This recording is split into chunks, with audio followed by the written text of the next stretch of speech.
हमारी महारानी कुर्सी सो गई है। उत्तान पाद महाराज को याद आ गया, अरे हमारी एक बड़ी रानी थी जिसका नाम था सुनीति। हमारी दिन रात सेवा करती थी, जब तक हम आते नहीं थे तब तक हमारी राह ही निहारती रहती है। आज बड़ी रानी की याद आ गई, चलो हमें चलना चाहिए जंगल वाली रानी के पास। अपनी बड़ी रानी के पास, सुनीति के पास चलते हैं जंगल की तरफ। हो चलो महाराज चलिए। आज इधर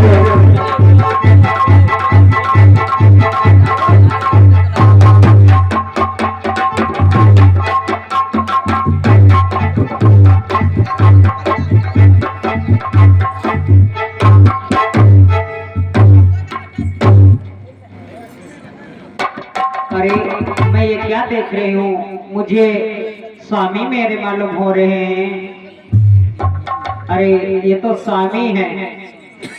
आज सुनीति जाकर के अपने काननाथ के चरणों में शीश झुकाया। रे हो भाग्य हमारे महाराज, जो दर्शन आपके आज हो गए। और महाराज आज आपका यहाँ कैसे हुआ महाराज?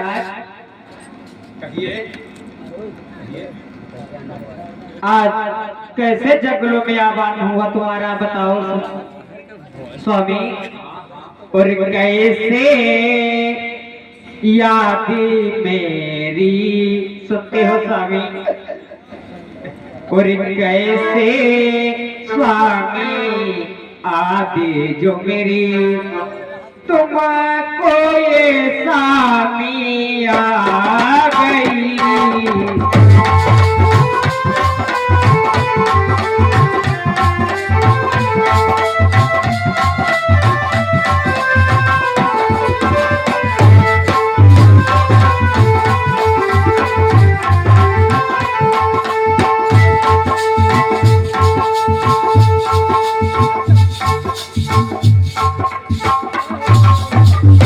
स्वामी कैसे मेरी जो आदि आई जंगल में स्वामी तुम आए। यहाँ खाने को ये कुछ भी नहीं। आज बहुत बात मेरे याद आई है स्वामी। यहाँ खाने को ये कुछ भी नहीं, क्या तुमको खिलाओ ओ स्वामी।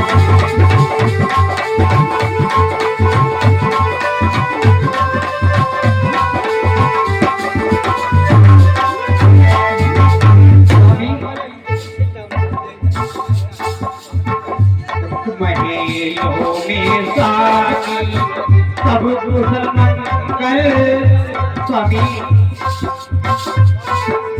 और महीनों में स्वामी सब खुशहाली स्वामी हमको तुम बतलाओ।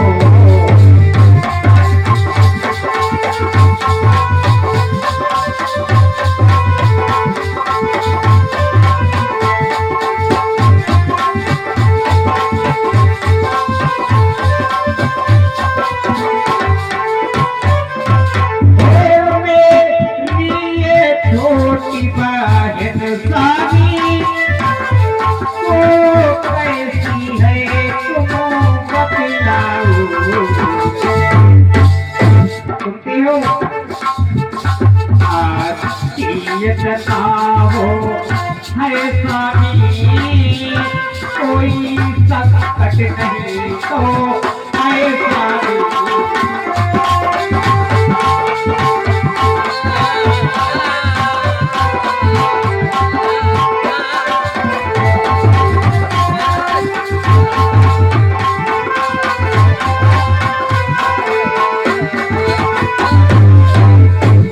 स्वामी मैं कुछ खाने के लिए तुम्हारे लिए ला रही हूँ और महलों का सब ठीक है स्वामी।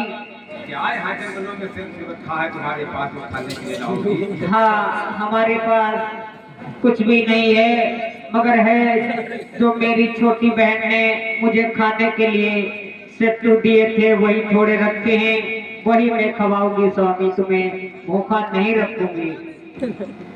अरे नहीं प्रिय, अरे आज क्या बताएं मेरी प्यारी, जब हम आज शिकार खेलने के बाद भी अपने राज दरबार को गए तो देखा कि हमारे राज दरबार के दरवाजे बंद मिले और हमारी जो छोटी रानी सुरुचि है ना, उसने आज दरवाजे भी नहीं खोले। क्या? और आपकी याद आ गई, तभी हम आपके दर्शन करने के लिए इस जंगल में पधारे हैं। और आओ थोड़ी देर कोई बातें हो जाए, क्योंकि बड़े दिन हो गए हैं हमें और आपको बिछड़े हुए। आज इधर जो कुछ भी रोका चुका था, सुनीति ने आज अपने प्राणनाथ कानपाद को खिलाया है, जो कि रोटियों को जो महाराज कानपाद को खिलाया तो महाराज से खाई नहीं गई, कहने लगी कैसे, अरे महारानी आप कैसे यहाँ गुजर चलाती हो अपनी? हेलो, और तुम्हें मेरे मंदिर, तुम्हें मेरी पूजा, तुम्हें देवता हो, तुम्हें देवता हो, तुम्हें मेरी मंदिर, तुम्हें मेरी पूजा, तुम्हें देवता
जाहि धर्मु एक व्रत नेमा काय बचन मन प्रतिपद प्रेम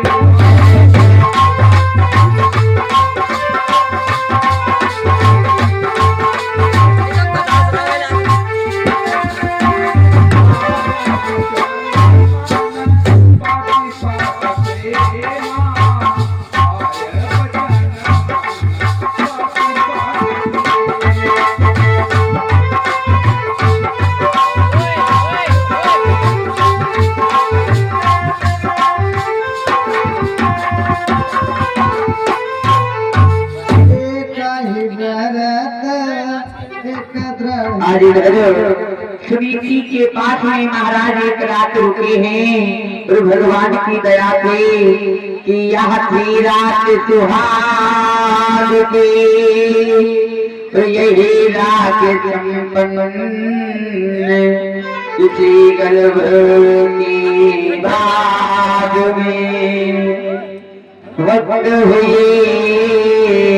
उत्पन्न। आज महाराज सुरुचि के कुटिया में एक रात्रि रुके। आज महारानी सुरुचि गर्भ अवस्था में हो गई है और आज इधर सुरुचि भी गर्भ अवस्था में है, सुनीति भी। आज दोनों रानियां गर्भ अवस्था में हैं। आज महाराज उत्तान बाद वहां से सुबह हुआ है। उत्तान बाद महाराज वहां से अपने राज दरबार की जाने की आज्ञा लेते और जा रहे हैं। कहिए महाराज आज और रुक जाइए है आप मुझे आज्ञा दीजिए और हम राज दरबार की ओर पधार रहे हैं। जाना चाहते हो तो जाओ महाराज। मेरी बहन से नमस्ते कह देना जाके। ठीक है, हमें जाने दीजिए क्योंकि विलंब भी हो जाएगा। आज इधर महाराज उत्तान आज जा रहे हैं अपने राज दरबार को और इधर बताया है दोनों रानियों ने गर्भ धारण किया है। समयानुसार बीतते बीतते आज महाराज उत्तान आज तो अपने राज दरबार को चले गए और हमारे महाराज जी ने बताया है दोनों रानियों ने जब गर्भ धारण किया और सुरुचि ने जिस दिन से गर्भ धारण किया तब से पलंग से नीचे नहीं पैर रखा है। और सुरुचि ने जिस सुनीति मैया ने गर्भ जिस दिन गर्भ प्रकट होना था उस दिन भी दिन का सारा कार्य करते रहते हैं। और बताया है मेरे प्यारे कि दोनों घर में बालक जन्म में दोनों की अच्छी शायद है।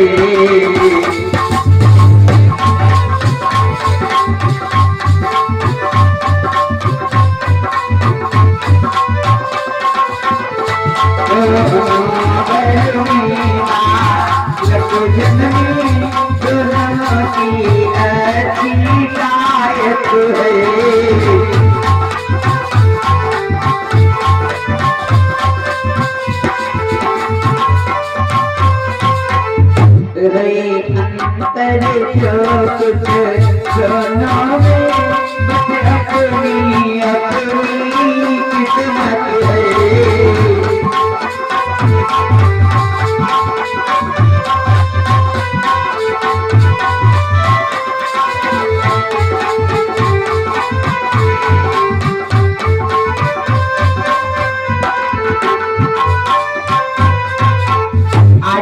बालकों का जन्म महाराज उत्तान पाद के राज दरबार में हुआ तो महाराज उत्तान पाद के घर में राजमहल में सखियां मंगल गीत करने के लिए आ गई।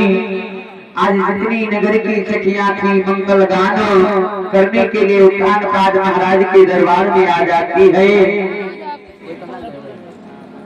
और आज बड़े सुंदर सुंदर सोहर गीत गाती है और कहने लगी बहनों